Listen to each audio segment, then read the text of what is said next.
Hello, everyone. My name is Mirna, and on behalf of the Mindalia TV team, welcome to Mindalia live streaming, where thousands of people around the world gather daily to see the lectures and interviews organized by Mindalia TV. Today, with us, Angel Ribo, CEO, consultant, TV host, international public speaker, and president of the Wisdom for Kids Foundation, is going to be joined once again by Dan Blanchard. Dan is a best-selling and award-winning author, speaker, and educator. Today, they are also being joined by Jeff Davis. Jeff is a leadership expert, author, blogger, and professional speaker. Before starting with them, we want to remind you that Mindalia's mission is to share information that can help raise the level of consciousness around the world. And you can help us by subscribing to our channel, leaving us a positive comment on this video, or sharing it with someone that you know that is going to benefit of the content that we're going to be discussing here today. Also, while we are live streaming, like right now, we have the active chat, the screen that you're going to see here on the side or under the screen, the video itself, if you're seeing us from a smartphone, and through there you can interact with us, you can enter your questions. The important thing is that you use the format word question in caps and the actual question. We also want to remind you that Mindalia wants you to collaborate with us with your own valuable content. And for that, you can go to a link that you're going to be seeing on the top of our website.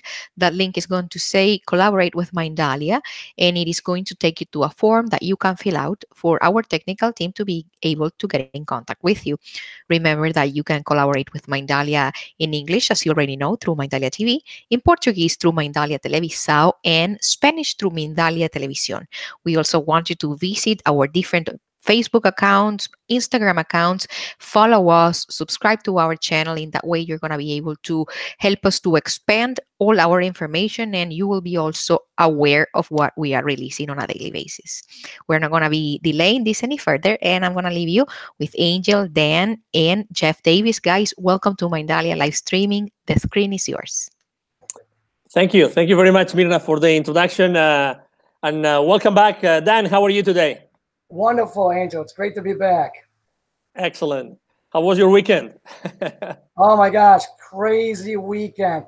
5 kids, they all play sports or involved in some activities. You know, I laugh because my coworkers are like, Dan, have a nice weekend. I'm like, listen, I'll be running from like 5 in the morning, maybe earlier, to probably like 9 or 10 at night, both nights. So to me, it's just another day of the week. I'm just doing different activities, but it's just another busy, busy day of the week. I always like, regardless of when the shows are aired, I always like to ask you this question because you always have something extraordinary that has happened, and you're always so busy. So thank you for bringing another amazing guest today. So who do we have with us today? How did you meet Jeff? I got to tell you, it's an honor to have my old friend Jeff Davis with us. Me and Jeff met years ago at the Hartford Springfield Speakers Network. You know, we're both professional speakers, authors. Jeff's an international speaker. He's got some great books out there.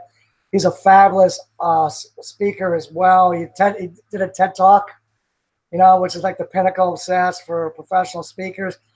And Jeff, you know, he came into my school. He's a man that travels the world, super busy all over the world. And he came into my school for free to speak to my kids, you know, a couple of years ago, you know, to help them live a better life. He's just a given man. He's very human. You know, we talk about being human a lot and making mistakes here and there, not being perfect, you know, and having that authentic leadership about us. And I got to tell you, Angel, many times I forget how young Jeff Davis is. You know, he's a young man, but he holds himself and conducts himself like he's about 50. And that's how powerful and how advanced Jeff Davis is. Jeff, thank you for being here.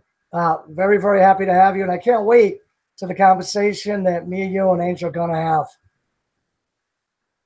Thank you so much for having me. And it's definitely an honor to be here. I look forward to chatting about some important topics. Absolutely. Welcome to Mindalia TV. It's an honor to have you. Thank you. My pleasure. Excellent. Go ahead. No, go ahead, Dan. So Jeff, and when we've been close over the years, you know, we do this coffee thing about every year or so where Jeff comes into the United States. You know, he lives in the Netherlands, and he's about 6 hours ahead of us. So it's getting pretty late over there. It's like 10:30 at night. You know, I know there's been times Jeff has contacted me at like 5 in the morning. and we have talked, try to help each other out. We have these awesome, Angel, you should see these coffees we have. We get together about once a year or so for a cup of coffee, and we don't stop talking for like 2 hours straight with enthusiasm and passion. And when we're walking out of that coffee shop, wherever we are, the other people there, the other patrons there are like, wow, I was really impressed with you guys. We didn't think you were ever going to slow down. You guys love life so much. But Jeff, the other side of that is that, along with people recognizing us, people reading our stuff, people loving our speeches, we know there's another side to that. There's an authentic leadership side to just being yourself. Saying not trying to be somebody who you're not trying to be somebody special. And we both have made mistakes in our lives. We both have been down. We have both been sad. We have both been depressed. And that's just a natural way of life, a natural order of life. And we don't try to hide any of that stuff. We write about and speak about our mishaps. And I was wondering if, you could talk a little bit about your authentic leadership, about being who you really are, not trying to be somebody else or fake imitation, of somebody else, being who you really are, even when that means sometimes you're tripping and falling. Yes, absolutely. Authentic leadership is a very important topic. And as you know, that's something that I stand for. That's something that I share with others.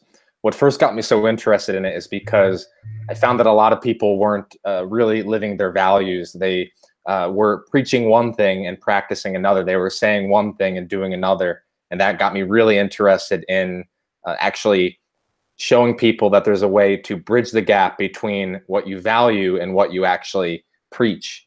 So that's how I became so interested in it. And authentic leadership really comes down to having the integrity to stay true to what you believe in, even when others disagree with that. And it's a lot easier said than done. It takes a lot of practice, but it's very possible to live that.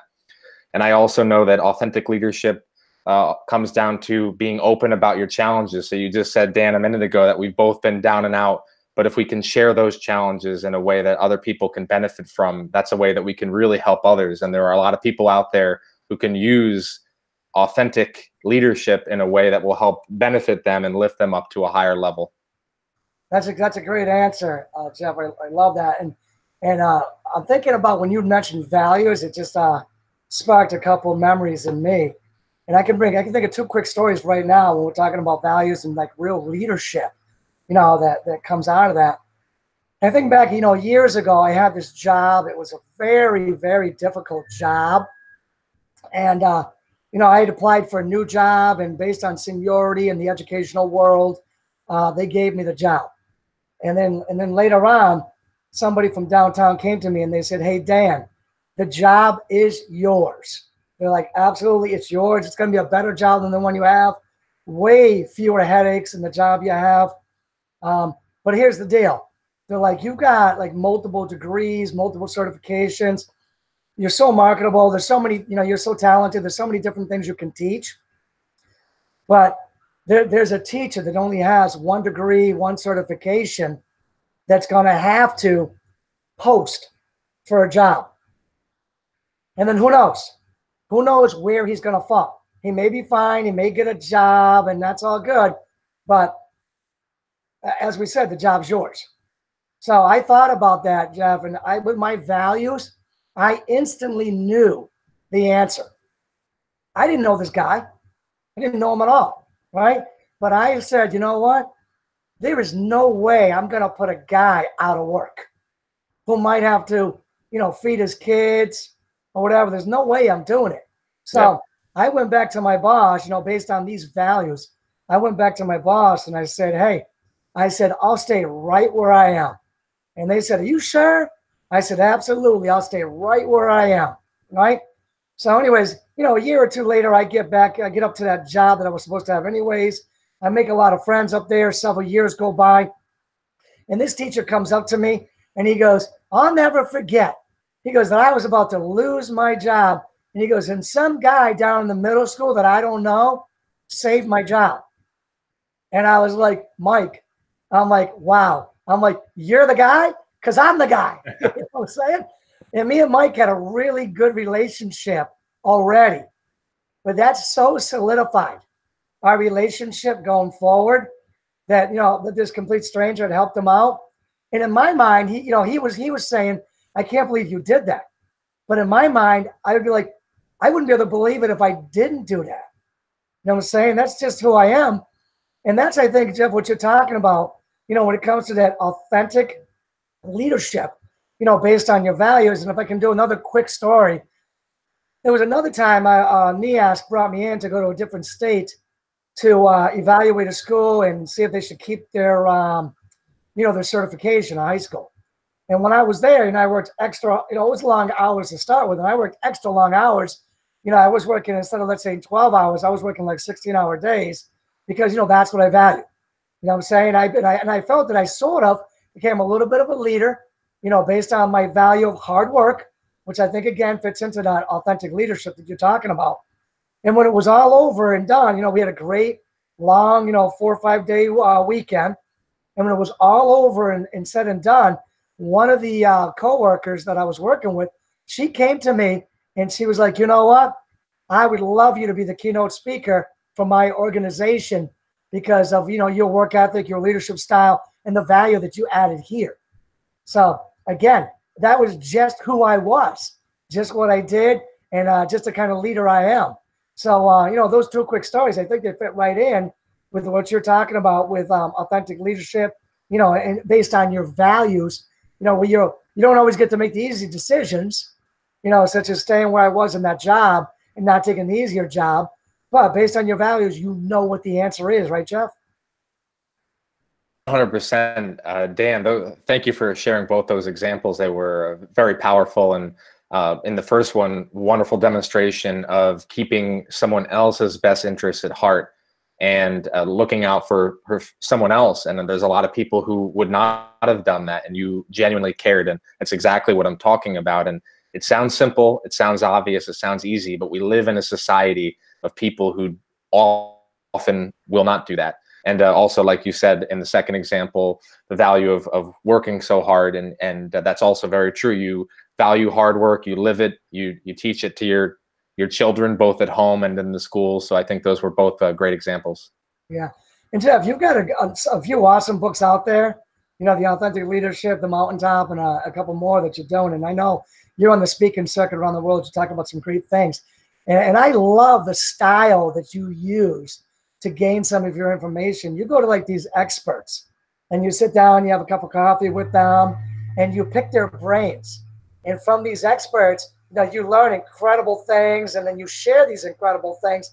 You internalize it, and then you share these incredible things in your speeches and in your writings. I mean, can you share with us a little bit, like, how did you get started, like, on this path of going straight to the expert and picking the expert's mind and internalizing it and owning it? I mean, most people just, if they're going to write a book or maybe do a speech, maybe they don't know that step, or they skip that step, and they just kind of throw things out that they think from their life experiences, but they're not always paying attention to like the experts that are out there with their life experiences. So like, how did you know to do that? How did you get started on that? What was, what's your journey been like in going to the experts? That's a good question, Dan. I would like to point out very respectfully and in a humble way that I'm coming from literally no connections. I'm coming from a place when I first started out where I didn't have people passing out connections to me or things handed to me in terms of meeting the right people. And a lot of people I've noticed in the world will have a limiting belief, and they'll say that it's all who you know, and if you don't know the right people, you're not destined to succeed. And I said, what if you can decide to push through that limiting belief and go to conferences and go to meetings and go to meetups and go to networking events, and in a very respectful yet bold way, go up to people and say hello and ask how they're doing and show interest in their lives and be genuinely interested in what they're doing. And it's a mixture of fearlessness. It's also involving taking positive, life-affirming risks. So I do believe that the profit in life is for the risk taker, and it means taking the risk to actually approach someone, to be interested in them, and then to follow up with them after you meet them. I went to conferences in Washington, D.C., and I would go up to people who were way, way more successful than I was, and yet they would often talk to me on the phone or grab coffee with me or chat with me. And I found that I got on a little bit of a roll, and there were some bumps on the road, and there were some challenges, and not everyone engaged with me. But by and large, there were a lot of really genuine people that I got to connect with. And it came from putting myself out there and saying hello to people at conferences, even though I started with nothing. So be fearless, take those risks, and remember that you can create your own connections by putting yourself out there and attending events. And I think that you've had a lot of success with your network, and you've built an incredible network. And I think you've been very successful with your network, and through being like authentic and being humble. As successful as you are, Jeff, I never see you trying to pretend that you're somebody else or trying to impress somebody else. I mean, so did you like approach these big time people? Like, I'm imagining like in a humble way with your true self, and what was that like? Yeah, so the way I would do it is, and I had the advice and help from others on how I could approach these big time entrepreneurs, speakers, authors, coaches, etc. And one of the questions I would ask, and it's a pretty simple question. I would say something like, "I'd love to chat with you and to pick your mind about your success. I'd love to feature you on my blog, perhaps feature you on my YouTube channel. I'd love to learn more about you." And I found that even though these people were so successful, they actually liked it when they heard someone showing interest in their story, in their lives. A lot of people get it backwards. They want people to be interested in them. But I found that by becoming very interested in others and helping people become even more successful than they already are, that's a great way to make a genuine connection. And more often than not, I'd say like 80% of the time, these big time entrepreneurs were willing to connect with me, and they were willing to let me feature them in my books and on my blogs and in my YouTube channel. And it all came down to showing interest in them and learning from them. So being humble enough to ask questions. And of course, I made mistakes along the way, and I learned some valuable lessons. But by and large, I realized that the more interest I showed in them, the more interest in turn they wanted to show in me. I so agree with you. It reminds me a little bit of like Dale Carnegie, where you got to like show interest in them before they show interest to you, like them before they like you. Exactly. I believe that me and you are just those type of people. Yeah. We tend to like people. We tend to be interested in people, and I think that in return makes it easy for them to like us and be interested in us back. And I love the thing that you said about adding value. And the thing, a couple of things that we have in common, Jeff, is that we have, let's say, like ways that we write and speak. Venues that we do that through, whether it's going to be a YouTube video or a blog or whatever it may be, even include people in our books, you know what I'm saying? And so we constantly go through and, let's say, add value, like yourself. I've met and built a network with some pretty impressive people by just saying something like, "Hey, can I feature you in my blog?"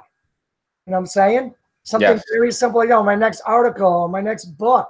Can I put a little section about you in my next book, which I see you do all the time. You know what I'm saying? Now with this Mindalia TV, it's pretty cool because I can approach people and say, "Hey, can we get you on Mindalia TV and talk to you and, and get you some exposure, more exposure, even though they already have a lot of exposure, but get them more exposure." So it's all about like adding value to, in some way, whatever way that you have open to you.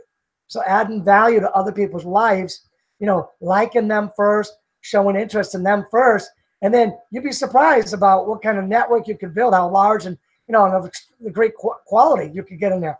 Now, I know, Jeff, when we talk about adding quality, I mentioned earlier that you came into my school and you spoke for free to my students because you wanted to add value to today's youth. And that I had like a pretty rough upbringing.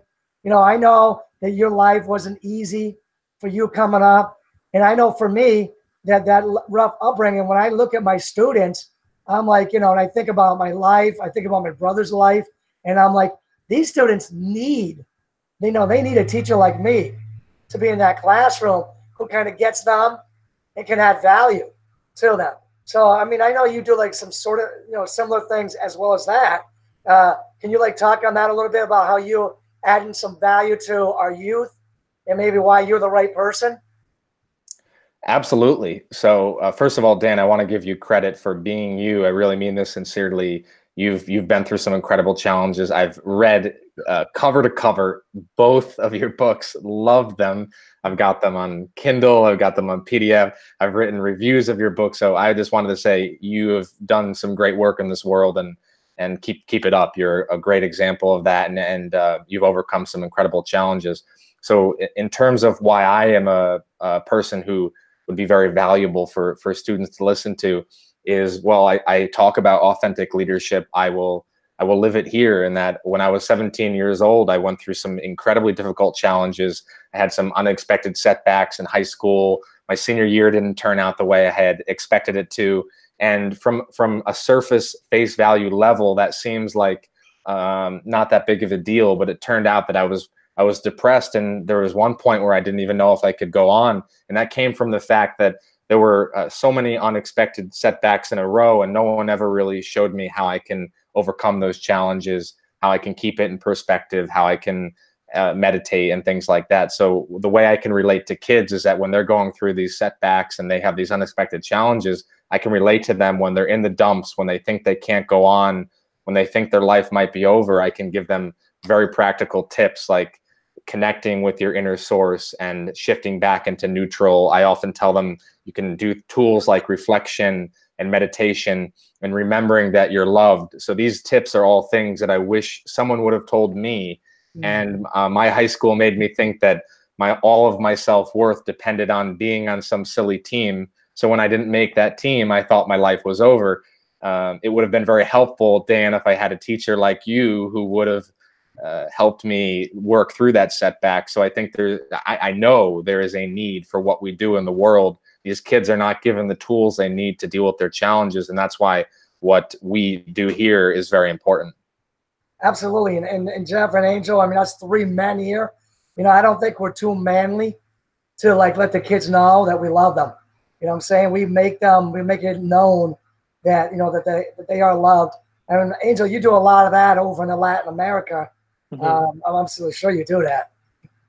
Oh, absolutely. And you think, I think that unfortunately, men, for some reason, we have kind of been banned of saying, I love you, you know, to say I love you to the kids. Yes, as Dan said, you know, I have the honor of being the president of a foundation called Wisdom for Kids. And what we do is we help underprivileged kids in Latin America become entrepreneurs using their local resources.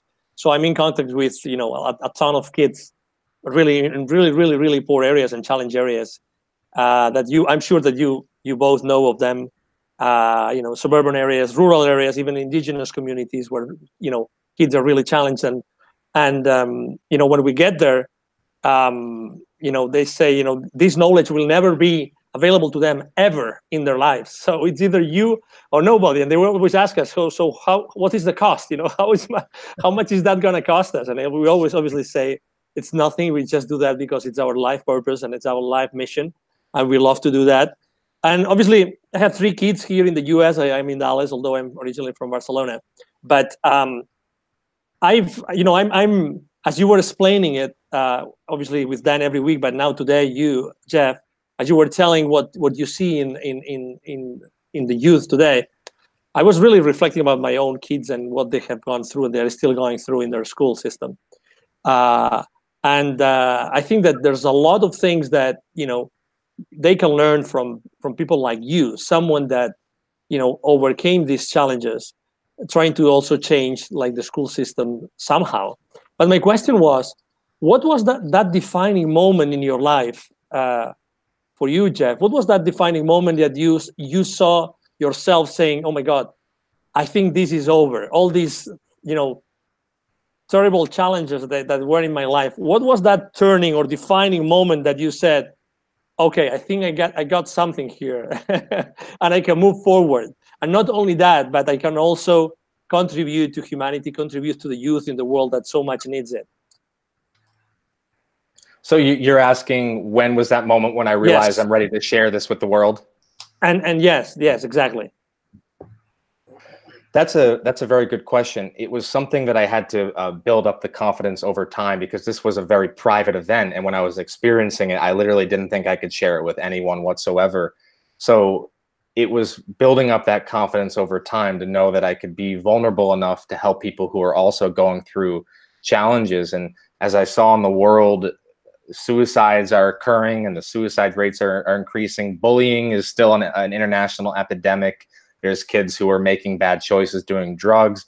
And if you look back, once I got through college and I was in my early 20s, I realized that it was time to stop sitting on the sidelines. And through both high school and college, way too much I cared what people thought, and I tried to please other people, and I tried to make myself fit into other people's box. And once I got through college and was in the working world, I realized through both reflection and some of the tragedies that were happening in the world that my voice mattered, that I could make a difference by sharing my story. And I do it specifically with the purpose of helping other people, help them get through their rock bottom moment when they don't think they can go on, or their bullies that they're dealing with, or their challenges.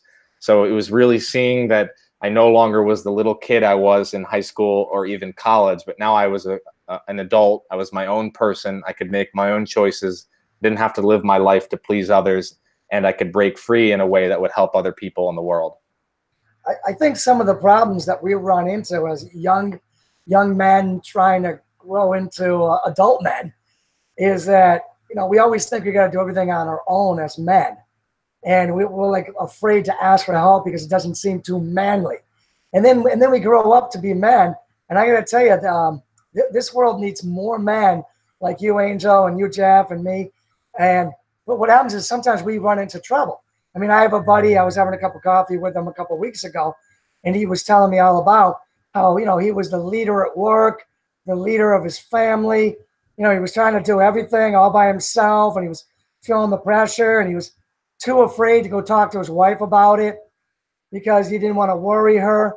And he was too afraid to go talk to his buddies about it because he didn't want to seem weak in front of them, have them razzle him. And then he was too afraid to say anything at work about all this pressure he was feeling because he didn't want to seem weak in front of his co-workers. And then he tells me, he's like, Dan, he goes, I'm up there, you know, giving a presentation in front of the company. And he goes, and all of a sudden, out of nowhere, because I couldn't breathe. I couldn't breathe, and I just passed out. And he goes, I wake up in the hospital. He goes, my boss is next to me, and my boss says, hey, you had an anxiety attack. So an anxiety attack did that to him because he was trying to be, you know, 100% man. And what that did was that made him less able to be there for his coworkers, family, and today's youth, you know, and anybody else that he could have been there for, you know. So, you know, he was being a leader, but was he being an authentic leader when he was refusing to share, you know, his ups and downs with anybody? Yep. You know, which might have made him feel like a little more at ease and maybe pushed off that anxiety attack.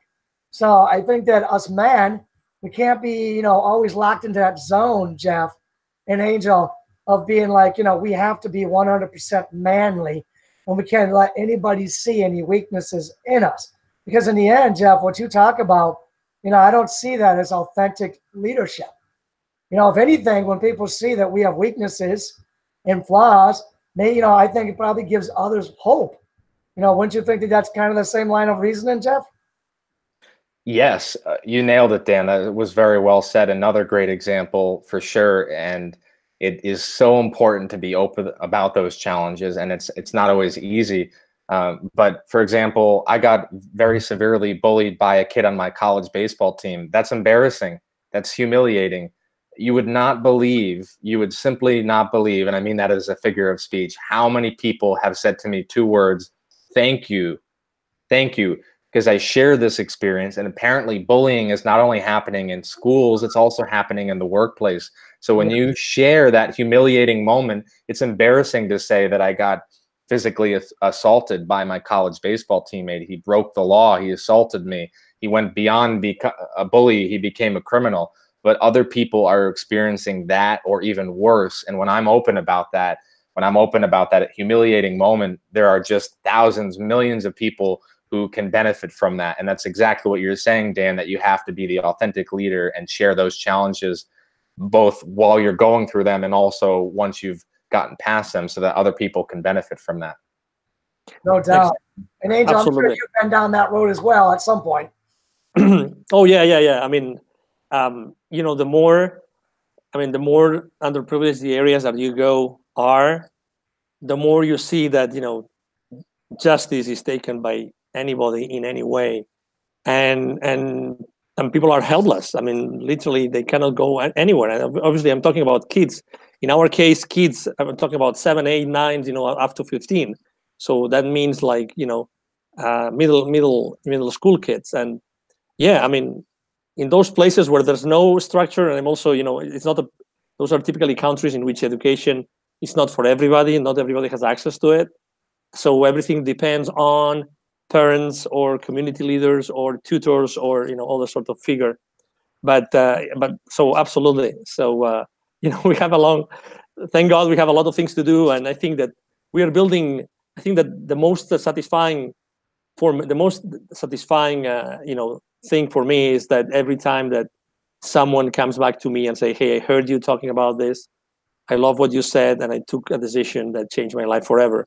And it can be a kid or it can be a parent, and so that's the responsibility that we as three share, right? We have exposure, we have visibility, but at the same time, we have to be who we are in order to generate that trust and leadership with the people that we work with every day.